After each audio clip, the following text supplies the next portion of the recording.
Do you have any original paintings in your home? I have a few, and I want to share them with you. Here's an interesting one.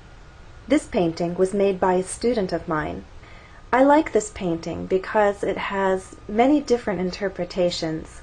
Sometimes I look at it and it seems like I'm looking out a window, perhaps at a garden. Other times I look at it and it seems like the green is water in a pond. I'm not sure what I'm looking at, but it's very interesting, almost like a dream.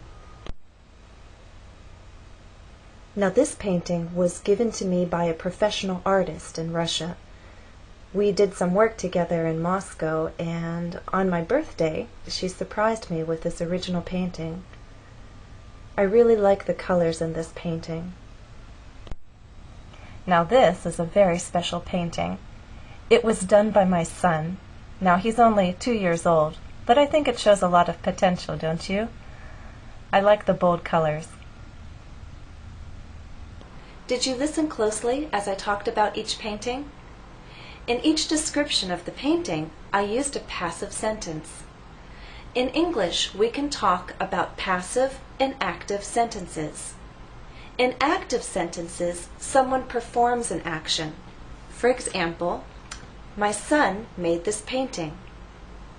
But in a passive sentence, the subject of the sentence doesn't perform an action, the subject receives an action. This painting was made by my son. So in a passive sentence, we do not have a performer, but a receiver of the action. Okay, let's talk more in detail about what the passive is and how it's formed. What is the passive voice? Grammar books call it either the passive voice or simply the passive. The passive voice is a way of forming sentences so that the focus is on the person or thing receiving the action. This is in contrast to active sentences, which focus on the person or thing performing the action. Here are some examples. An active sentence. A Russian artist gave me an original painting. Passive sentence. An original painting was given to me by a Russian artist. So you see that the sentences have the same basic information, but they have different subjects, and that's because they focus on different things. In the active sentence, the focus is on the performer of the action, the artist. In the passive sentence, the focus is on the painting, which receives the action.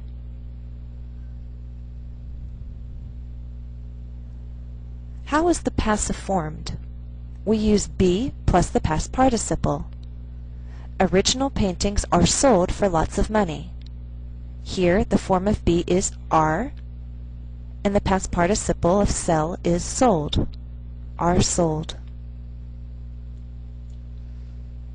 It's the form of be that shows us the tense. Look at these three sentences. Let me read them to you first. My portrait was drawn by a street artist. My portrait is being drawn by a street artist. My portrait will be drawn by a street artist. The sentences are the same, but the form of be changes. It's the form of be that shows us the verb tense. First we have the simple past, was.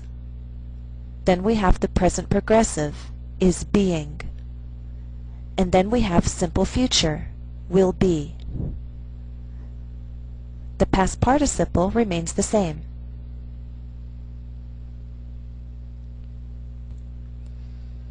In a passive sentence, we can still name the person or thing that performs the action. We use a by phrase, and it comes at the end of the sentence. For example, the painting was given to me by a student. So the student is the person who performed the action. Now, not all passive sentences will use a by phrase. We'll use the by phrase only if it's possible and important to name the person or thing that performs the action. We'll talk more about that a little bit later. Exercise 1. Read the text. Identify the passive sentences. An artist's bright future. Gabriella is a talented artist. She was taught by her father, but she has developed her own style.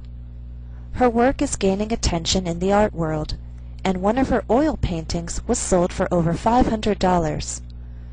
It won't surprise me if one day her work is shown in art museums around the world. Do you see the passive sentences? The first is, she was taught by her father.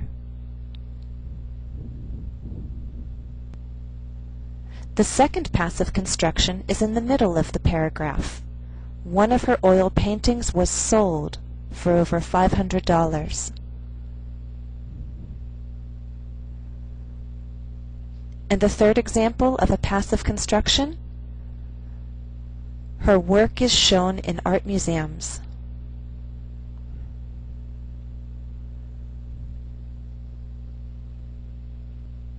Okay, so you understand now that the difference between active and passive sentences is the focus. We can communicate the same information, but focus on different things. And know that when we make the